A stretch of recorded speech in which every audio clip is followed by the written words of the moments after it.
We continue our interpretation of Jeffrey Pfeffer's 7 Rules of Power. In the game of power, there are only 2 things that matter most: gaining power and maintaining power. Most of what we've discussed so far has been about how to gain power. This part, however, focuses on what to do once you have power, how to use it, how to maintain it, and how to leverage it to gain even more power. Firstly, you need to understand that power is not a finite resource. It's not like you use it up and it's gone. On the contrary, the more you use power, the more you have of it. Not using power can lead to losing it. Using power demonstrates that you possess it, which earns you recognition from others, attracts more allies, and ultimately expands your power. It's a positive feedback loop. So, Pfeffer's 6th rule of power is to use it, not just use it, but use it extensively, even extravagantly. Even if your power hasn't yet extended to a certain area, you can act first and justify later. The more assertive you are, the more power you'll attract. How do you use it specifically? In general, there are 3 aspects. First, reforming the organization. Second, installing your own people.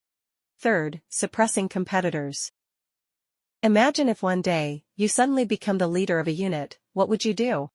Would you be approachable and get along with everyone? Would you refrain from making changes and just enjoy the perks and status of power? Or would you assert yourself, declaring that everything will be done according to your established policies?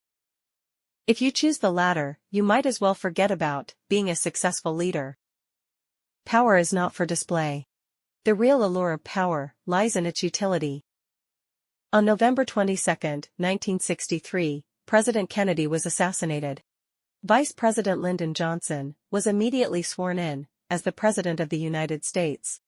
Johnson flew to Washington on Air Force One, preparing to take office.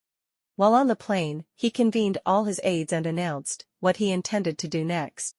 They devised a series of reform plans, including various bills they wanted to pass. Pfeffer greatly admired Johnson's bold action of planning significant changes, even before the former president's body had turned cold, because Johnson understood the dynamics of power very well. The key is that power is often most effective when you first assume office. New leaders usually enjoy a honeymoon period, during which people have positive expectations of them. Whatever reforms you introduce during this time are more likely to be accepted. However, as time goes on, you're bound to upset some people. They may deliberately obstruct your work. The longer you stay in a position, the more enemies you accumulate, making it harder for you to accomplish anything.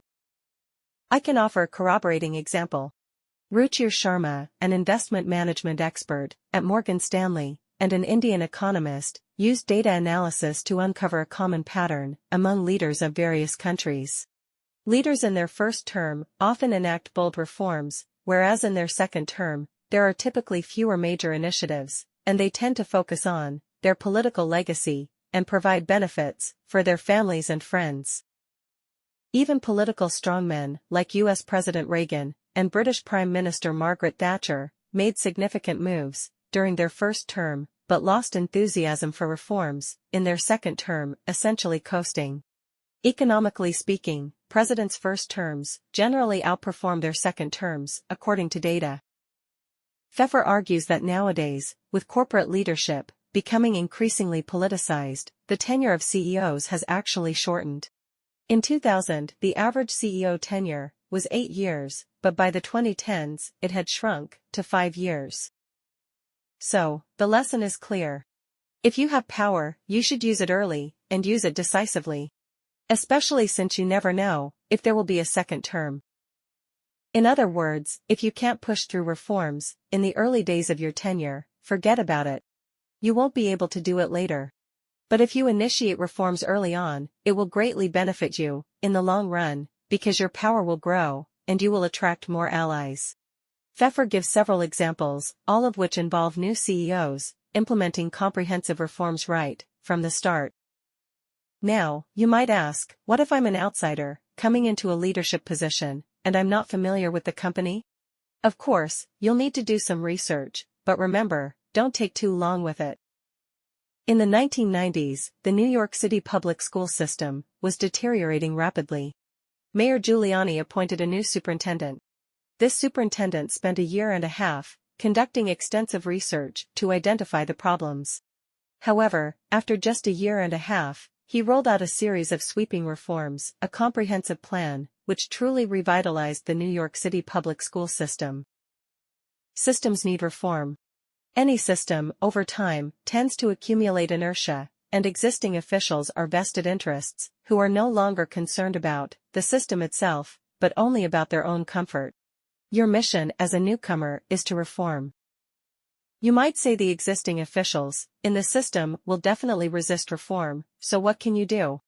This brings us to the second use of power. Replacing people.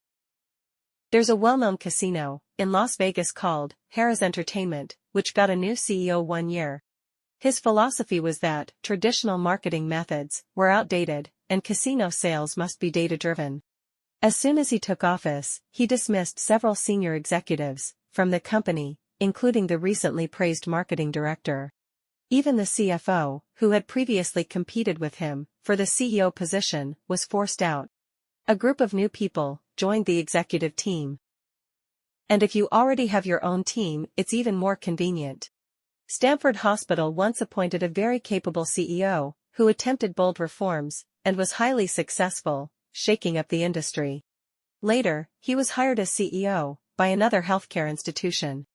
At the beginning of his tenure, he immediately brought over a group of people from Stanford. Having your own team not only means they are familiar with your approach and work efficiently, but also they have absolute trust in you. The challenge with replacing people lies in how to handle the existing staff in the company. Directly firing or dismissing them may be too abrupt and could lead to lawsuits, not to mention destabilizing the system.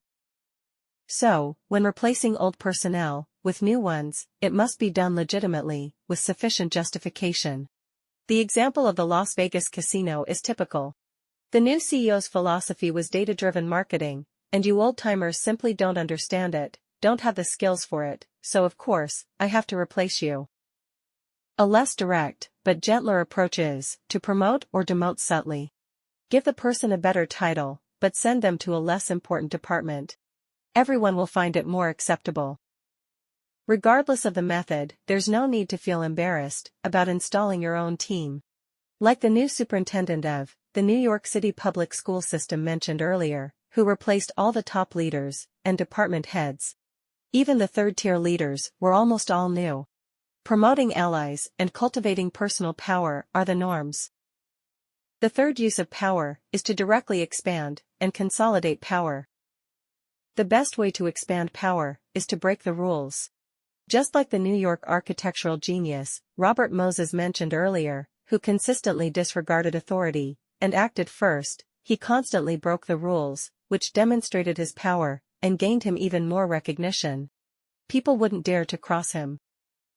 Of course, Moses' approach carries considerable risk and isn't something everyone can afford. A more moderate approach is to consolidate power through institutional development. Nowadays, CEOs all try to reform the equity structure in the board of directors to give their own shares higher voting weights. For example, Zuckerberg implemented a rule at Facebook. His shares have 10 votes per share, while other shareholders only have 1 vote per share. This ensures that he has 60% of the voting rights in Facebook. So, no matter what happens, he can't be ousted. If you don't have that many shares, you can take on multiple roles within the organization, ensuring that the organization can't function without you. You could be both CEO and chairman of the board, and additionally lead a critical department. Tim Cook served as COO at Apple during the Jobs era, and when Jobs passed away, Cook became CEO. So, who's Apple's COO now? There isn't one. Cook continues to handle the COO's duties. I suspect Cook is using an even darker method to secure power, ensuring that there's no one in the organization who could succeed him. Jack Valenti served as president of the Motion Picture Association for a staggering 38 years, not relinquishing power until he was 83. How did he manage to establish a lifelong position in a democratic country? It's an open secret. Everyone knows that Valenti always made sure there was no one within the association who could take over from him. How did he do it? Look for anyone with the potential to succeed you, and get rid of them. Pfeffer once served on the board of directors of a listed company, and observed an interesting phenomenon.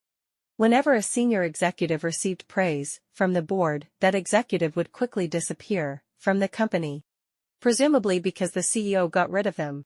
Pfeffer couldn't stand it anymore, and told a board member, if you ever discover talent again, it's best not to praise them. Don't let the CEO suspect you're grooming them to succeed him. Doesn't this resemble the power struggles in ancient Chinese imperial courts, where incumbents would eliminate any potential successors? It's an ancient, yet effective strategy. In summary, using power basically boils down to 3 principles. 1. A new broom sweeps clean. Take advantage of the honeymoon period, when your power is still fresh, quickly implement any reform plans you have, and strike with a comprehensive set of actions. 2. A new king, a new court. Don't be afraid of accusations of nepotism, boldly install, and use your own team. 3. The strong have no successors. To be honest, the power tactics Pfeffer talks about are things Chinese people have long mastered. To a large extent, we've overlooked these elementary truths, preferring to discuss first-order principles like, a new broom sweeps clean is unsustainable, or a new king, a new court isn't conducive to a smooth transfer of power.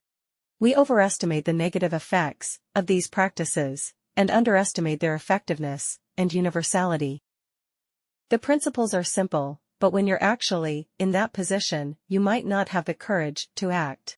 You might say, isn't this using power for personal gain? Aren't you afraid of retaliation for wielding power in this way? Well, you'd be wrong.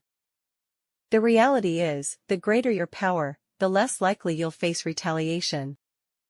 Machiavelli said it well. It is better to be feared than loved.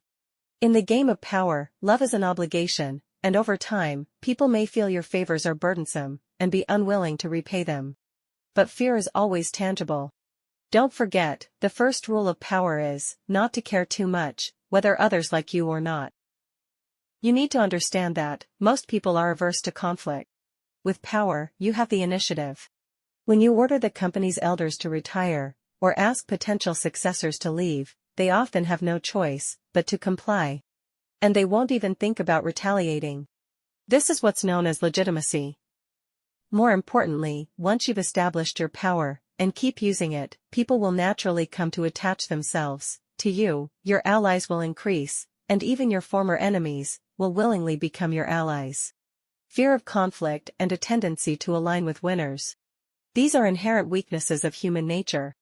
And the willingness to exploit these weaknesses, to wield power, is not everyone's instinct.